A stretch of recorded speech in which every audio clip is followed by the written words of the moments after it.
asalaamaaleykum di nuyu toute la presse bi nga xam ni mobilisé wu na ce matin ñëw fii dégluñu ci waxtaan bu gàtt bi ñu bëgg seet ak askan wi ñi nekk biir réew comme ñi nekk bitim réew di leen remercier bu baax a baax kon ci seen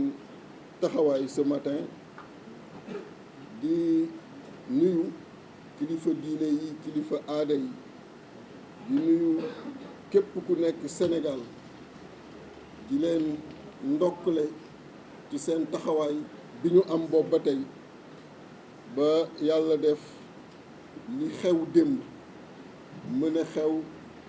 ba finalement ñu mën a jàpp une date pour l'organisation de la présidentielle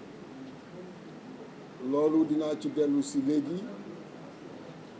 mais dama bëggoon dellu si déjà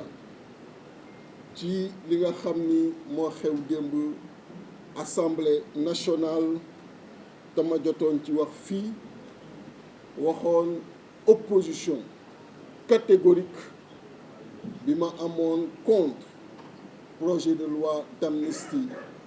bi nga xam ni wote nañ ko démb au niveau de l'Assemblée nationale yàlla bu defee ay xew-xew am ay bakkan rot ci ay dégâts matériels am ci ay laago sax am ci réew bu mel ne Sénégal ñu yàgg ko xam ci réewu dëgg réewu justice réewu équité nga xam ni citoyen bu mu mën a doon ci kanamu yoon da ngeen fa war a yem réew mi nu mel ay événement am li ma wax léegi yépp am ci ñu ñëw ni dañuy faase loolu dañuy mënul ne dañuy répéter encore une fois que ànduñu ci yàggul ay at la rek ci ginnaaw ay chef d'État africain yu bare defoon nañu déplacement fële ca Tugal bu fa xew-xew amee ay bakkan rocca dem mastaw ña fa nekk loolu bu amee seen biir réew li ñuy xaar mooy au moins que la justice soit faite la vérité coule avant ñuy procéder muy réconciliation muy pardon lu mu mën a doon li wér mooy mënuñu lu dul saluer loolu mais day fekk que la vérité soit d'abord connue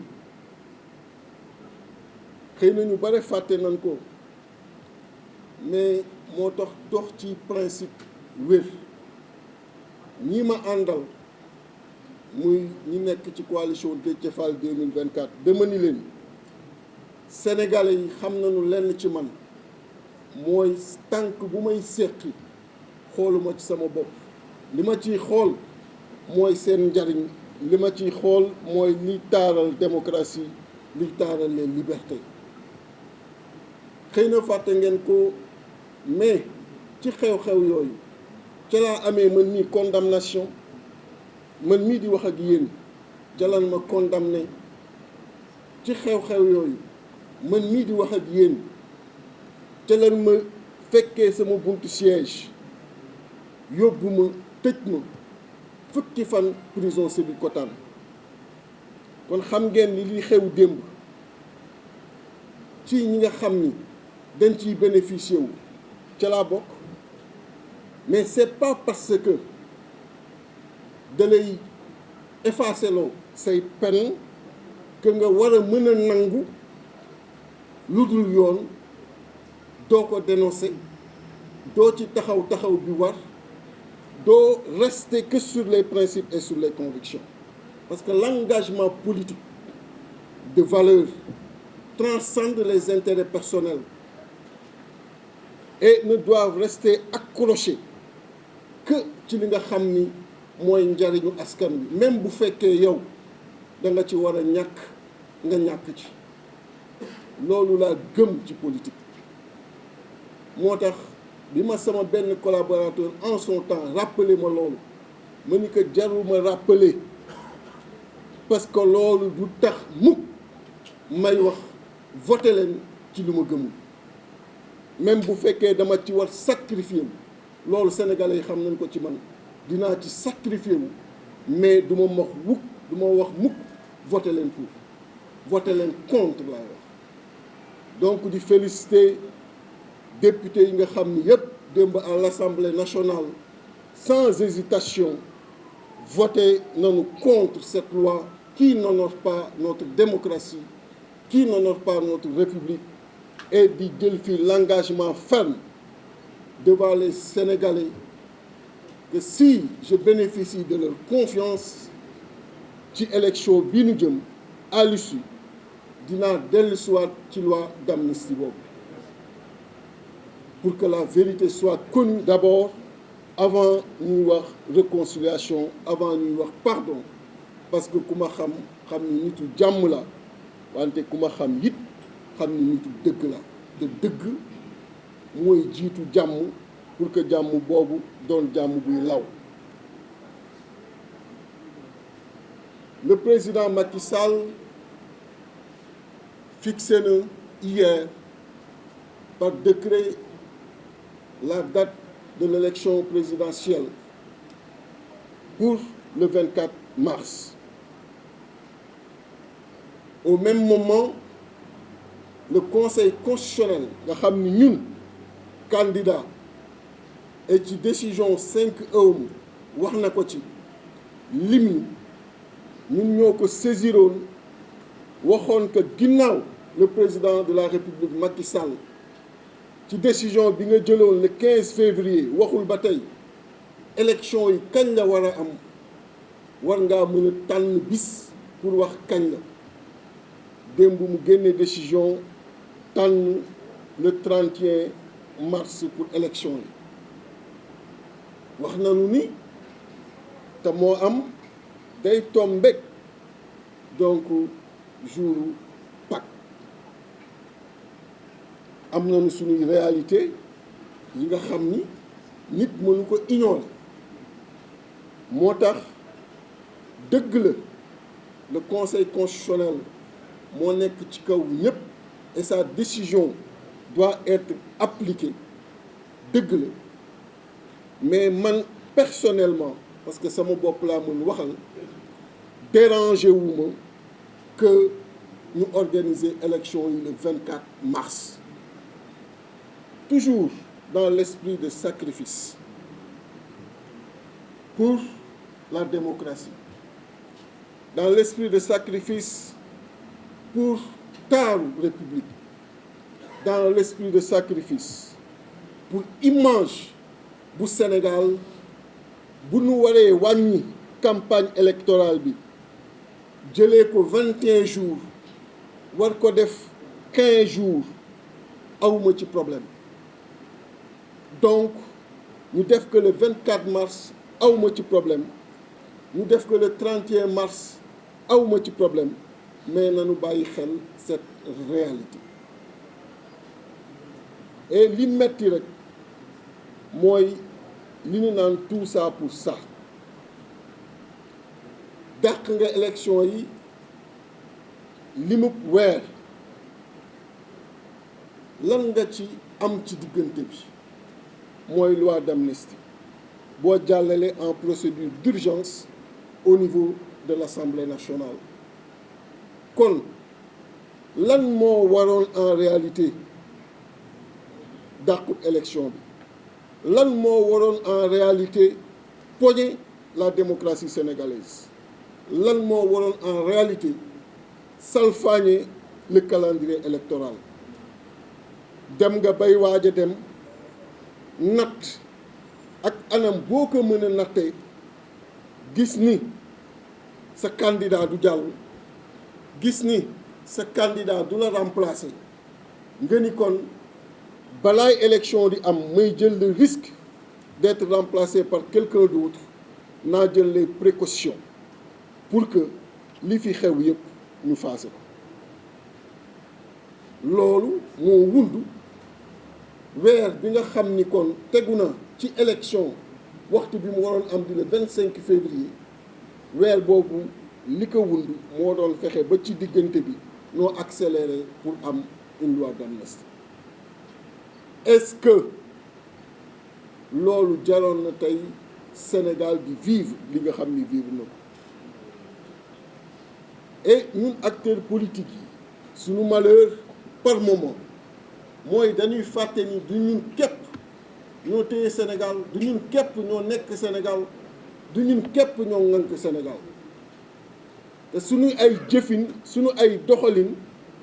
dañuy poñe activité bépp sénégalais ak bépp sénégalaise foo mën a nekk di réew ak bitim réew waxuma laak élection nga xam ni dafa war a am ku gañe ku yàlla teg ko ñu mën a avancer jàll ci leneen mais gis ngeen depuis que le changement de date a existé Sénégal ci ligne bi mu nekk ligne rouge bi mu nekk Sénégalais yi ci inquiétude profonde yi nga xam ni nekk nañ ko pourquoi parce que quelqu'un n'a pas voulu partir comme ni nga xamee ni noonu la yegsee woon ci jàmm et en respectant les règles du jeu et loolu mu bëgg ko mu bañ ko histoire du ko fàtte et malheureusement loolu rek la ñuy retenir dernièrement ci buy génn di féliciter nag le conseil constitutionnel xam nga nit bu defee la mu war a def sax kenn waru ko féliciter dëgg la mais day baax aussi situation réew bu tollee fenn gis une direction nit ku yàlla jox doole jël ko ndax moo yor pouvoir gis en face ñi nga xam ni aussi yàlla jox na leen pouvoir ñu jël seen courage jàkkaarloo ak kooku fàttali ko mu koy neex ak mu koy naqadi ses obligations vis-à-vis de la Constitution ses obligations vis-à-vis du peuple sénégalais ñooñu danoo jar a féliciter parce que kenn ignoré wul que le projet moo doon reprendre également le processus électoral kenn ignoré wul que le projet moo doon illégalement après le 2 avril se maintenir au pouvoir mais le conseil constitutionnel ñaar yooyu yëpp mu faxas ko ba pare imposer ko la tenue de l'élection avant le 2 avril donc je veux que le peuple sénégalais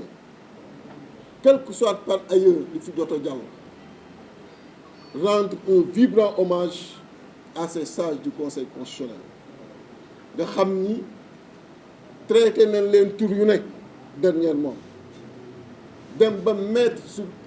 sur pied une commission d'enquête parlementaire pour tuumal ay juges tey ñu ñëw wane ni li leen ñor mooy le Sénégal li leen ñor mooy l'application de la Constitution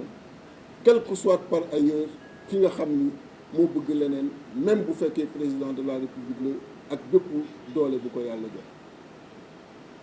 amul benn jeexalu président bu gën a ñaawee bu gën a tuute que jeexalu président de la République bi boo demee ba bànqaas yu wër Sénégal amul bànqaas bu respecter sa volonté xam nga loolu c'est un problème donc diversion bi mu def démb lu mënoon ñàkk la parce que loolu tactique politicienne la xamoon na ni conseil constitutionnel mi ngi rejeter proposition yu jóge ci dialogue bi yëpp réunir nga 2 jours les forces vives say forces vives retenir ak ñoom ay proposition retenir ak ñoom nu ñu salfaañee constitution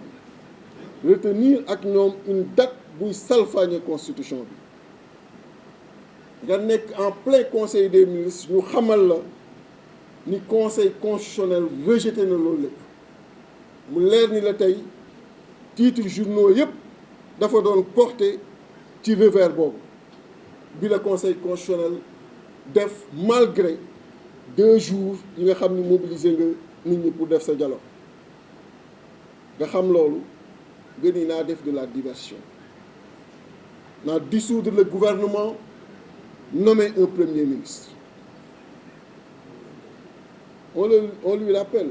que moi, en 2019, c'est en tant que président de la République qu'il était candidat. Ça n'a pas été une lourdeur pour lui,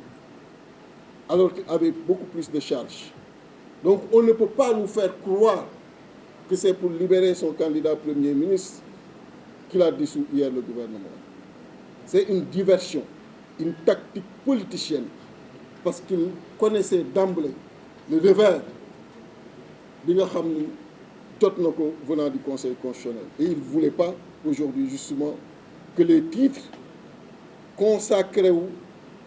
spécifiquement ci revers yooyu moo tax mu dugal dissolution gouvernement bi dugal un premier ministre ñu koy wax.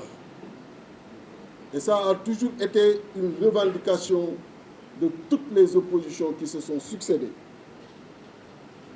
On veut un ministre de l'Intérieur neutre, indépendant et consensuel pour l'organisation de cette présidentielle. D'appeler tous les Sénégalais à la vigilance au niveau des bureaux de vote, à la vigilance sur le terrain pour que li nekk ci xol yi li nekk ci xel yi li nekk ci dënn yi mën a génn bis boobu ci urne yi bu mu ñu indil un ministre de l'intérieur partisan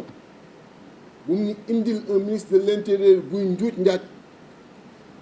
nañu indil un ministre de l'intérieur qui est à la hauteur des enjeux du moment. Parce que dañu génn ci période bu trouble, une période préélectorale trouble. Il ne faudrait pas, à travers les pratiques de l'organisateur des élections, le jour du scrutin, nous plonger dans une page beaucoup plus trouble que page préélectorale. Et donc, nous allons mettre en garde le président de la République sur cette nomination. Et li may wax, je suis très à l'aise parce que lui, en tant qu'opposant en son temps, disait également la même chose et vous étiez là. Donc,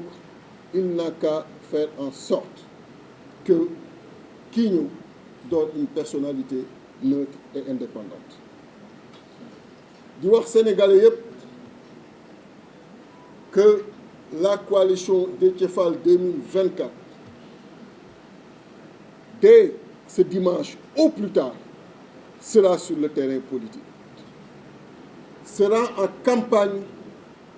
partout au Sénégal, de tendre la main aux Sénégalais et aux Sénégalaises d'ici et dans la diaspora, à ce que nous accompagnions cette caravane de la vérité, cette caravane de la constance, cette caravane des principes et cette caravane qui veut leur offrir un Sénégal totalement différent de ce qu'ils ont connu jusqu'ici. Xam ngeen ni amul lenn lu mu mës a jël comme engagement devant ce peuple sénégalais et que je n'ai pas respecté. Lu mu metti metti, même bu may gaañ, je le respecte. Et j'ai pris l'engagement d'un Sénégal bon à vivre et beau à voir. Et dans les prochains jours, sunu débat ci loolu lay porté wu exclusivement pour que ngeen mën a xam ni yàq amoon na fi, ñu mën a yàq jaar nañ fi, mais ñu mën a defar également ñoo ngi fi, ñoo ngi leen di tàllal loxo. Jërëjëf.